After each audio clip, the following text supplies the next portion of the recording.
to the Real Estate Huddle, and we've got episode 75 today, where we're going to be talking about the relocation resource here in Denver. If you are moving to Denver, we're going to talk about having a relocation plan, relocation guide, that's us, and we can also provide an actual relocation packet at the end of the episode. If you want to message us, we'll actually send a relocation complete guide for you so that you can have more resources if you're planning a move to the Denver area. So we're excited to get into this because obviously this is a very big time for a lot of people if they're relocating to Denver.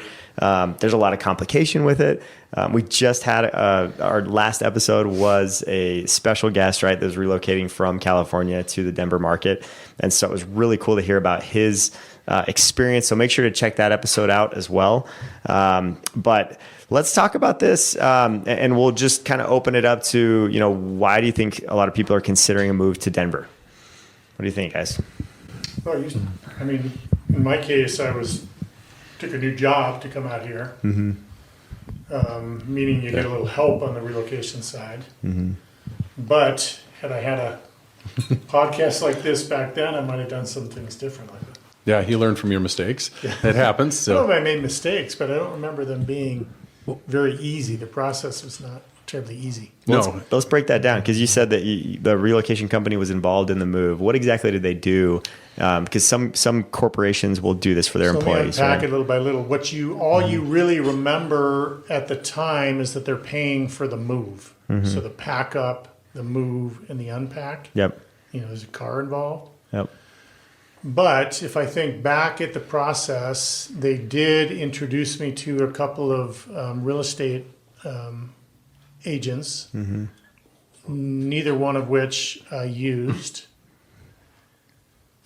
So I think back to what we're talking about, the biggest value add was when you get on the ground, as Matthias was talking about, and you get someone who can answer the questions that you care about schools and this neighborhood versus that, and old, age of homes. Yep. Anyway, that's a long answer. So what you remember at the time is the move, the actual packing. Right. Which, to your point, that's not the emotional part. Like buyer's remorse does not stem from that. It's from other stuff. Yeah. So that'd be the first tip, right? For anyone relocating is check with your company and see if they provide any relocation support. And in your case, it was moving costs, packing costs, also easing the burden on closing costs at closing probably. I feel like if you struggle selling your house, often they will give you a backstop. Yeah. And buy your house after a certain amount of time. Connecting you with an agent. And by the way, we are on almost every one of those lists. Yes. So if you're being connected to an agent, look up our company is Remax Professional, so we're on those lists, and you can see all of our information below. And note that if you don't see us on the list, or they try and steer you in another direction, we can be added to that list. It's just a matter of agreeing to things. So, just because they recommend somebody, don't necessarily go with that person. So, because that's someone that they have an affiliation with, and sometimes that is not always the best. So, and they haven't done 75 podcast episodes trying to help you relocate to Denver. I promise. So they haven't. Okay. And so, what were you gonna say, Brett? So I've been through a corporate relo as well. So I'm small town Minnesota. Worked with Lockheed Martin, and I moved out here. So they gave us, they helped us sell our home in the Midwest. They paid for 2 car transportations across country. They gave us a stipend for money. They helped with the pack up and move and all the different things. But some of the other things that they gave, so I had with Cardis, I had an HO4 relocation package because I was a homeowner. So they give us temporary housing. They paid us per diem for food. Cardis, HO4. Sure. So Cardis is the company that the relocation company that Lockheed pairs with. HO4, there's HO8, HO4. They have different packages based on how important you are within the company. They'll give you more. Renters and policies are much different. They manage all the relocation benefits, basically. Coordinate that. So, and they have a coordinator that'll do a lot of that stuff. But I was able to, out of my temporary housing stipend and my per diem, which is lodging and food for my family that was out here, I essentially was able to collect all of that money and restructure my lease for the home that I was renting. And I almost paid for a full year out of that. I paid it up front because of the way the actual the HO4, the relocation package, was structured. I could have given that at $165 a day to the Marriott extended stay and only had 30 days worth of housing, or because I was out here and I knew how to negotiate those contracts, I worked through that. And that was a huge benefit to me and my family because that allowed us to come to Denver and then do all of this investigation ourselves, which was kind of a painful thing to do because my wife, she's moved all over all the time, but I've been I lived within 1 mile of one intersection for like 25 years, right? So that was a big deal for me. So it was really nice to do that and then to be able to capitalize on the expenses. And then I also learned that moving companies, who you hire, it's more of the insurance policy for the damage for something than it is on actually who you hire. So you'll learn that pretty quickly. So before and after pictures are very helpful. Awesome. Yeah, no, it's agreed. And I think like some people have these benefits, you guys, with big companies especially, but a lot of people don't work for a big company, right? You may work for a small company and now you're moving locations and you don't have any of these relocation benefits, right? So what do you do in those instances? I think that, and, you know, Matthias just talked in the last episode about how much research he did looking into things. He said that I'm a little puffed up because Matthias told us how great we are. But honestly, I think listening to a podcast like this about like the local, like what is it really like to live here? What to expect? What are the processes like of moving here? Like this is one of the better ways that you can get prepared and know what actually happens without someone that's like trying to sell you something like right away, right? Because we're giving information here on the podcast just to help people for your benefit.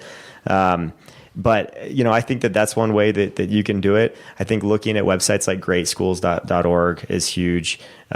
You can look at, crime, websites as well. You can search for homes, homes.com is a great site that we kind of endorse because it's got so much information about schools and neighborhoods. They have bloggers that are constantly adding things about neighborhoods and even putting videos that are like flyover videos on neighborhoods. So it's way better than Zillow as far as that goes. There's some really cool things. Whispered because I'm sure no one heard you. Did I whisper? Hopefully these mics are good. You still heard me. But yeah, I think there's some really good things that people do when they're thorough with their research to get prepared so they know what to expect here. Also, another thing that we have that we can provide you if you would like, just write in the comments, if you want the step-by-step, we have 10 videos that are all about the home buying process and then all about the home selling process of like pro tips on what you can do. So those are on our channel, but we can send you a direct link if you would like to have that. Just let us know. So I'm having thoughts as I listen to Brock talk about the process. And this is going to sound negative, but net, take control. Like when you get in with a relocation program, you are a widget. You're a 4, you're an 8, step, and they'll guide you to whomever they choose to guide you to. Part of what I'm hearing from Brock is take control. Think about it as the resource financially and maybe nothing else process-wise, and then try to get in control. And then that's more of what Matthias was talking about. Boots on the ground, then you're going to find other people to ask and rely on. But part of it is taking control of it. And then if you're not getting anything paid for, well, of course you're going to do that because no one's giving you money to buy. You need to find the trusted resource. So everyone has a family member who can put you in touch with someone in the neighborhood, and that's a great start. And then you'll find a group like us, ideally us, who can help you really get at the granular level, because that's what I don't think I was thinking about. I was not in the real estate industry at the time. Mm-hmm. I took it and I just got on board, and it took me to the other end, and nothing broke. I didn't have lawsuits or anything, but I also didn't learn a whole lot, and I definitely wasn't in great control. In my case, I land, my family is still back in Virginia trying to sell. Company gets bought 2 weeks in. Guess what I'm not doing? I'm not buying a house, right? Yeah. Anyway. Yeah, for Take sure. control. Like whether you're getting financial funds, whether you're doing it all on your own, treat it as such, and then take some of these resources we're talking about. Yep. Know what you're getting into. Find experts at each step. And I trust myself to be in control more than I trust someone else. Yeah. Maybe that's a me problem, but maybe it's wise advice. Well, and when we talk about choosing the right neighborhood, Jackson, some of the best neighborhoods in the Denver area, what are some that stand out to you you're liking? I mean, it depends what you're looking for. I'm always biased towards the west side of town. Yep. I really like Lakewood. I like being between Denver and the foothills. But I think we have a lot of great areas. It just depends on what you're looking for. Younger people, I'd say downtown, Rhino, Lodo. Yeah. Those are good places to look at. There's very nice upscale stuff in, Cherry Creek, those sort of areas. And then if you're looking for like suburban areas, I think South Denver is probably what excels the most in that. So just kind of a mix depending on what you're looking for. Yeah. Yep.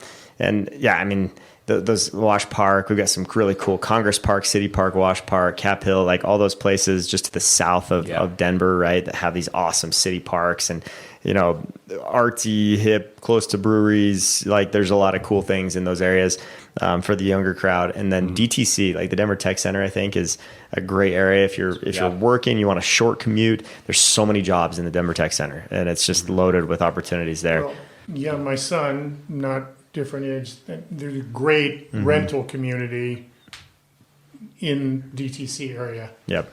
Close to everything, and Definitely. figure out where you want to be from there. Yeah. And in terms of community, we talked about it on that last episode a little bit, but Colorado is very welcoming. There's a lot of different hobbies and stuff. So if I was relocating, one thing I would look at is like meetup groups or people who I might be able to make friends with and kind of get into the feel of things, have some friends here. So there's lots of Facebook groups, meetup groups, stuff like that where you can join it before you actually move here. You can join neighborhood groups even if you know where you're looking at.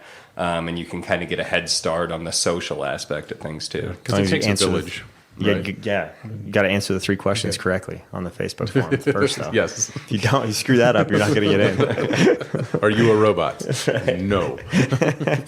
But that's a big thing about sense of community. Some people, depends on where your age bracket is, right? So, your friends that you had in your 20s may not be the same friends you had in your 30s. So you want to try and develop a new community. And so, or if you're starting your family, that type of stuff. So, or if you're an empty nester, there's a lot of different reasons there. So finding your community, I think that's a great suggestion.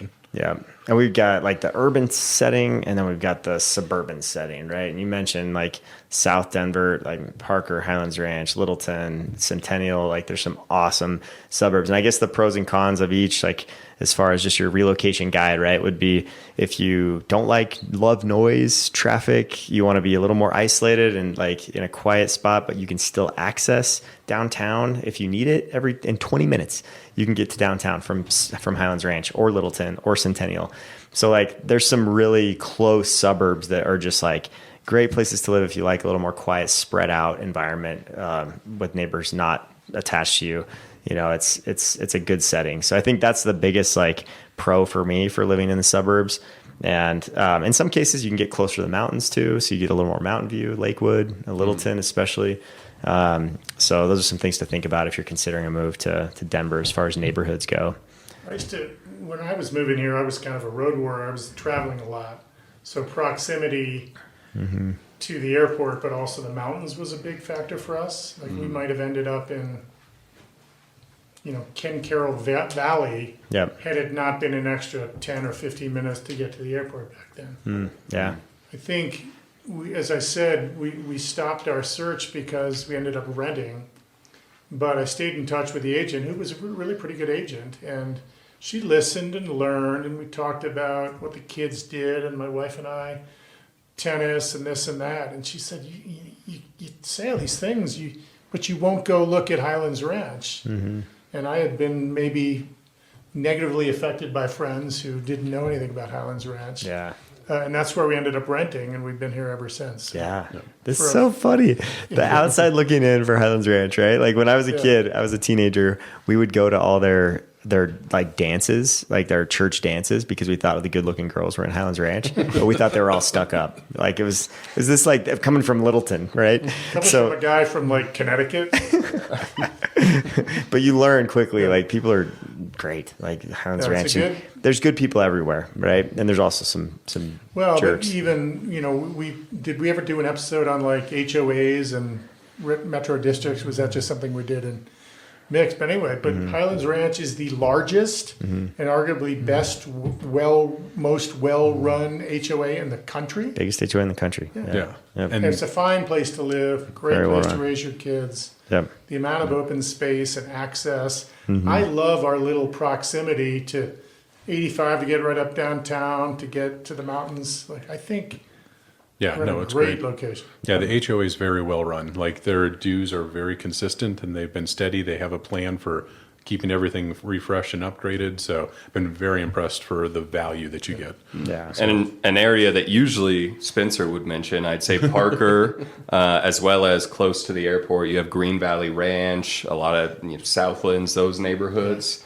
I think you get a lot of house if you want a really big house, if you want kind of some larger lots. I think those areas are good for those things. Definitely. Yeah. Well, I think another thing to consider as you're moving here is just tips for a smooth transition, right? To make this happen smoothly, because there can be some hiccups along the way if you don't know what you're doing.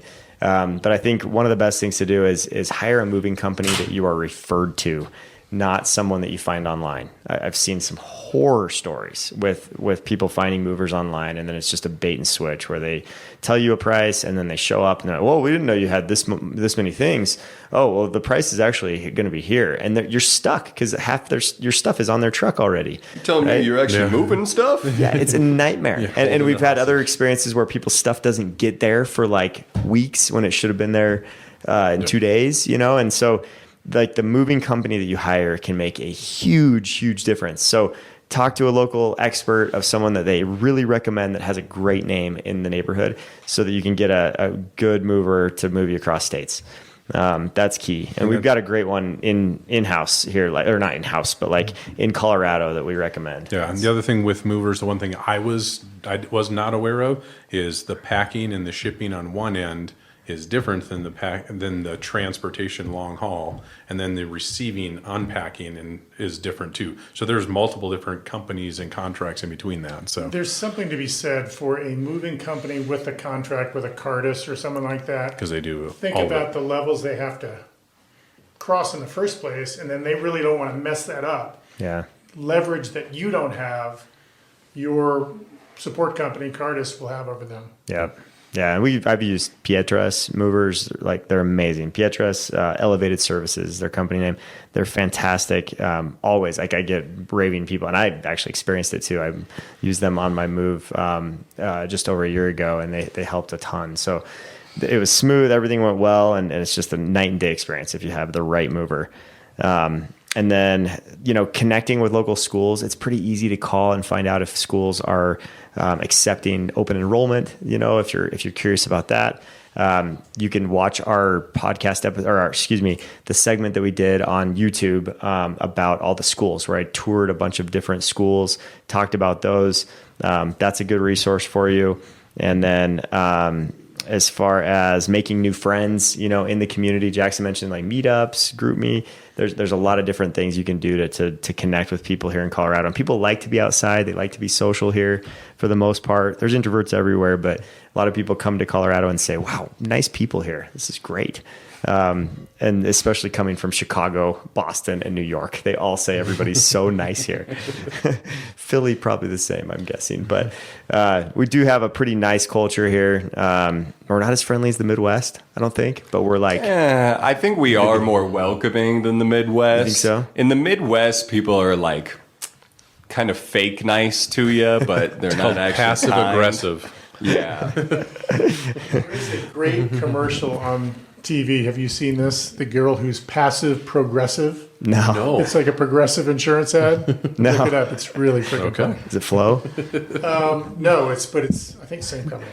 Anyway, but like we're kind of Midwester here. Like I think there's a Midwestern vibe. Yeah. We're not very far from the prairie, folks, right? Yeah. Well, we used to be a cow town, and then we were an oil and gas town, and now we're a very diversified economy. And that's one reason why a lot of people love to move here is because there's so many jobs. And so, A lot of pretty space metropolitan. industry, a lot of engineering and space industry out here. yes, a couple of the notables that moved their headquarters here to Denver last year were Astro Digital, moved from Santa Clara to Littleton, Colorado.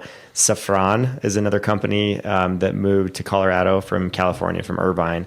And then Ibotta is another digital cashback rewards type company. Ibotta. Ibotta. Sorry. Ibotta what? That's the whole. Okay. Well, my Spanish vowels there really screwed me up. 16 Market Square, downtown Denver. And then DaVita, huge company for dialysis and medical industry. Fortune 500 company, moved their headquarters to Denver last year. So we've got quite a few. And then Agent Sync was another one. Newscape Studios was another one. There's several. And then when you talk about some of the top companies rated to work for in the Denver area, Zoom is actually one of them that's in downtown Denver. Whatacoupons.com, 111 Minutes, Tonic, Matrix Marketing Group, BlueStack, Fanatics, Patent Services USA, Huntress, Exactly Corp. The list goes on. EchoStar, Basis Technologies, PwC, Monday.com, Insurance, Mod Solutions, Video Amp, Validity, EPAM Systems, Livongo. A lot of keywords you're getting in the. I could keep going here. Slalom, Boeing, big one. Yep. Personal Capital, Visible, Intelsat. Remember the old tried and true, the phone company? Yeah. Ibotta. I'm going to say it right this time. Website development company, TechStrip, Sovereign. So those are just a few of the really high quality companies to work for here in Denver. So maybe you're watching and you're like, ooh, who could I apply to get a job in Denver? Because I really like the vibe in Denver, but I don't know who I'd work for. Check those companies out. We got this from builtincolorado.com. And you can look at that list and see, who are some of the best companies to work for here in Denver. So any other closing thoughts, guys, on relocation here to the Denver area and the process before we close? No. If you have any questions, please reach out, because some of us have been through the corporate stuff. I know with Lockheed, took advantage of that. I'm sure you had some other good ones there. So, and then also personal. So. Yeah, and reach out to us if you're moving, even if you're not moving to Denver. We have, as RE/MAX agents, we have a RE/MAX discount that we get for our clients for certain movers that are RE/MAX suppliers, and also Pods is a RE/MAX approved supplier. And so there's some nice discounts that you can get just from saying that you work with a RE/MAX agent. So and we got a relocation intro package that we could get you as well. We do. Yeah, a reminder on that. So if you would like that relocation guide sent to you, or if you would like the 10 videos on the home buying process or the home selling process, if that would help you, just make a comment here. Let us know that you would like that, and we'll make sure to get those resources to you so that you can have even more direction on your relocation to the Denver area or any other area that you're moving to. We'd love to be helpful there. And as always, please subscribe to our channel so you can see more videos just like this one. And we appreciate you listening, whether it's on Apple Podcast or on YouTube. And we look forward to catching you on our next episode.